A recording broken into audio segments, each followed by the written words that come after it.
friends, it's Jessie here. Welcome back to my channel, or welcome if you're new. For today's video, we are going to be taking all of my expenses for the first week in June, and we're going to be plugging them into my monthly hybrid budget here so we can see how we're doing so far in the month of June. So if you're into that, just keep on watching.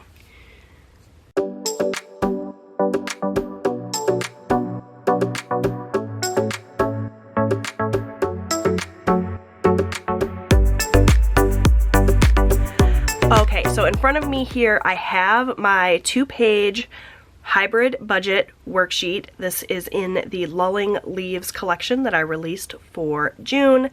I've got my June budget, which I set up with you guys in a previous video, and we're going to be using the hybrid budget worksheet as well as my expense tracker for week 1, which I filled in with you guys in a previous video, so I will link that in a card above as well. We're going to be using this to get the information into my hybrid budget and check in for the week. So some of this has already filled in. I took the liberty of doing that last week, so this should go pretty darn quick. I'm just going to actually pull my worksheet right on out of my planner so I'm not writing against these discs. That's one of the things that I absolutely love about the disc bound system and these printable worksheets. I can pull them out, rearrange them, change things up if I like. So I'm going to set my planner off to the side here, and I'm going to use these 2 pages to check in for the first week of June. So you can see I've already got all my expenses written in and highlighted and sorted out. So now all I have to do is take this information and plug it in here. So it makes it pretty darn quick and easy. So we're going to go ahead and write in the bills and debt payments that I made here into my monthly budget first. And those are highlighted in blue and pink. Although you can see here I made a mistake with my highlighters and actually highlighted this debt in blue at first. Separating things by bills and debt is new for me. It's not something I've really done in quite a while with my budget, but thought it might be useful to me to see how much I'm paying in debt each week with minimum payments on my car, our camper, our golf cart, and then also minimum payments on credit cards. I feel like seeing that number on its own is really going to help motivate me to want to pay that debt off quicker. It's like a mindset thing. That's why I decided to do that. But it's new for me, so I totally forgot, and at first I highlighted that in the color for bills. I like to highlight in different colors for different categories just to make it really easy for me to visualize where my money's going. And so yeah, that explains why that one's purple. It's not supposed to be. Okay, so first things first, for lot rent, we did pay that this first week in June. We budgeted $553 for that, and the actual amount was $553. I'm using a Parku erasable pen today. If I am under budget, I will write it in black, and if I am over budget, I'll write it in red. Which means I need to pull in a red pen here. And the erasable pen that I'm going to use for red is actually by Friction, because that's the one that's right here closest to me. Although I don't think we actually are over budget in any of my bills, so probably won't need to use this at all, which is good. Alright, next up then is water. I budgeted $50. You can see here we did pay that on the 1st, and the amount that we actually owed was $39.41. For cable, we budgeted $70. We paid $69. We had a lot of bills come out this first week in the month. Alright, next is HBO Max here. We did pay that. It's right here. We paid $15.81 and I budgeted $16, so we're still under budget there. For Boost, we budgeted $120 and that amount was exactly $120 as anticipated. We did make a camper payment as well. We budgeted $200 and that is considered a debt now. It's always been considered a debt. I've just actually categorized it as such instead of categorizing it as a bill. And we paid $200, and that is exactly what we budgeted. And we paid the golf cart as well. We budgeted $150. That is what we paid. And I believe that is all of the bills. Nope, one more, DTE. This came out as well. We budgeted $193, and that is what we paid. So that's it. You can see we've paid about half of our bills for the month already in that first week. So I'll be making some more payments on some more bills this coming week, and we'll fill the rest of these in later, but that's all I can fill in here for now. So now we will go ahead and look at our variable expenses. So you can see here when I set up my budget, I already wrote in what I spent because I took these out in cash. So these $100 for spending and $100 for miscellaneous, it says it's spent, and the reason is because I took it out of my budget in cash. So I haven't necessarily spent all that cash, but I did take it out of my budget, so I wrote it in as spent, because once it's cash and in my wallet, I don't keep track of it. I just spend it as I see fit, and then when I run out of cash, I'm done spending in that category. But I don't intend to put that cash back into my budget at all. If we have any left over, it'll just roll over into next month. So that's why I wrote it in as spent, even though we technically still have that cash. I hope that that makes sense. So those categories are already kind of taken care of. So the only categories we need to check in for then are food and household, which you can see I do have some food and household expenses here in yellow, and gas, but I typically write my gas expenses in this pink color. We don't have any of this light pink transaction here because we didn't need to put gas in the car. So the amount I spent for gasoline then is $0. So the only thing we need to write in here that we spent is food and household. And I've already done the math here. You can go back and watch that expense tracking video if you want to see exactly how much money I spent and where it went.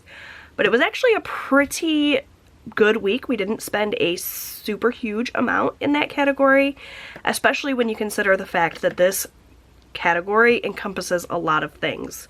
So the food and household category for the entire month, I budgeted $1,200. And that's because this category is going to cover all of our groceries, all of our household expenses, things like toilet paper, paper towels, laundry detergent, all of that. And as well as any eating out that we do. So all of those things are under this one umbrella. And we only spent $288.90, which I think is pretty good, because usually at the start of the month we spend a ton of money, like on groceries or eating out, and then we kind of slow down throughout the rest of the month. That seems to be the trend usually. So the fact that we, didn't spend a super huge amount considering all the things that are lumped into that category, I think that's actually pretty darn good. So we didn't have anything unbudgeted. We didn't have anything else we need to add in here, so we can talk about how much we spent overall, which is actually really easy to do the math. It's $488.90 for all of our variable expenses. And now let's see what's remaining in each of our categories. So for food and household, as I mentioned, we started out $1,200 in that budget. So I'm going to take that $1,200 that we budgeted, subtract out what we spent, the $288.90. That means we have $911 with 11 cents remaining for the rest of the week, or the rest of the month rather. So technically I believe there's still 4 weeks of groceries and whatnot. So if we divide that by 4, that means we have $227.77 a week. So not too bad, less than what we spent this first week, but as I mentioned, we usually spend more in the first week and then less for for the subsequent weeks, so we're right on track with that. For gas, it's real easy. I budgeted $2.50. We haven't had to pump gas yet, so we still have $2.50 remaining in our overall monthly budget. For spending, we started out with $400. We took $100 of that away, so we still have $300 remaining. And then for miscellaneous, I budgeted $100 for the month overall, and I just went ahead and took the entire monthly budget and put it in cash, so we have nothing remaining technically in our budget. But in terms of the actual cash, I can show you my envelopes if you'd like. We still have that full $100 in miscellaneous, so we're good to go still for miscellaneous. Here are my envelopes for the month. I just went ahead and pulled them out of my wallet so you can see miscellaneous. That envelope still does have that full $100. We haven't had to dip into this at all, which is nice. And nothing in my bank envelope because we haven't used our debit card for any of our cash categories. And you can see my spending money, that $20 of my cash is still in there waiting to be spent. So overall, it was a pretty good week. We had a lot of transactions, but most of them were bills and of course food and household. Okay, so really quickly then, let's see what we have remaining for the month overall for our variable expenses. I like to do that because if we are over budget by a little bit in one category but under budget by a little bit in another category, I'm okay with it, as long as like our overall variable expenses come in under budget. I'm happy, and I just like to kind of see where we are with that. So we have $911.11 in food and household remaining, $250 in gas, $300 in spending, nothing left in miscellaneous. So we still have $1,461.11 remaining in variable expenses overall. Not too bad.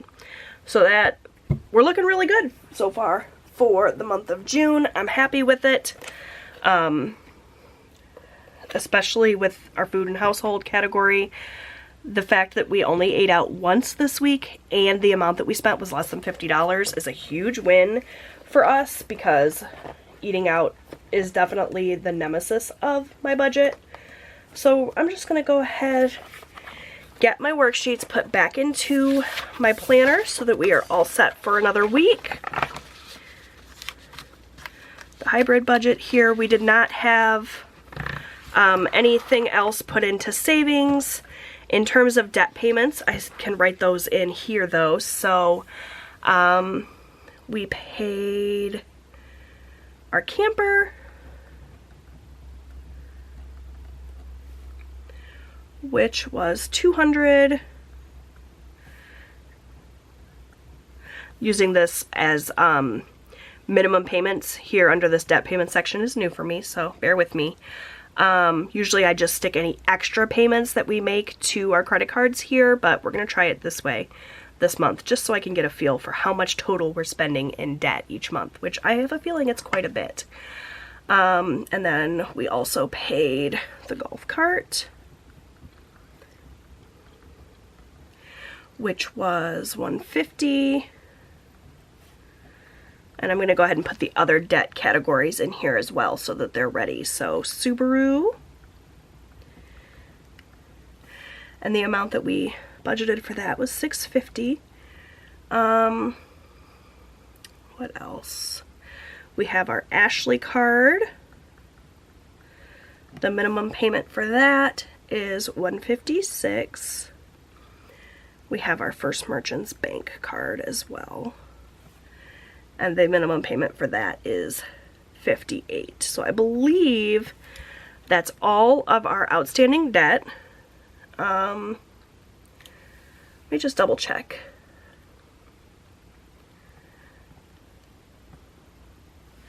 Yep, I believe that's everything. Hopefully I didn't miss anything. So let's go ahead and get a budgeted amount for how much we have in minimum payments every month.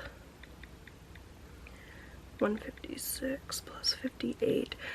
$1,214 that we're paying every month in debt. So someday when all of these things are paid off, and it may be a day in the very distant future, we'll have an extra $1,200 in our budget. So how awesome would that be? So yeah, if I make any extra debt payments, I can put those in here as well, but I don't intend to make any extra debt payments. I'm not going to budget anything for that. You never know though, we'll see. But yeah, $1,200 each month going to debt. Craziness. All right, my friends, that is it for my video today. I hope that you enjoyed it. If you did, can you please give my video a thumbs up? That really helps out my channel. Make sure you are subscribed. Even if you have already clicked that subscribe button previously, double check, make sure that you're still subscribed. YouTube is doing that thing where they just randomly unsubscribe people. Don't know what that's about, but just double check, make sure that you're subscribed if you like my content and you'd like to come back. And I'll see you guys on my next one. Bye, friends.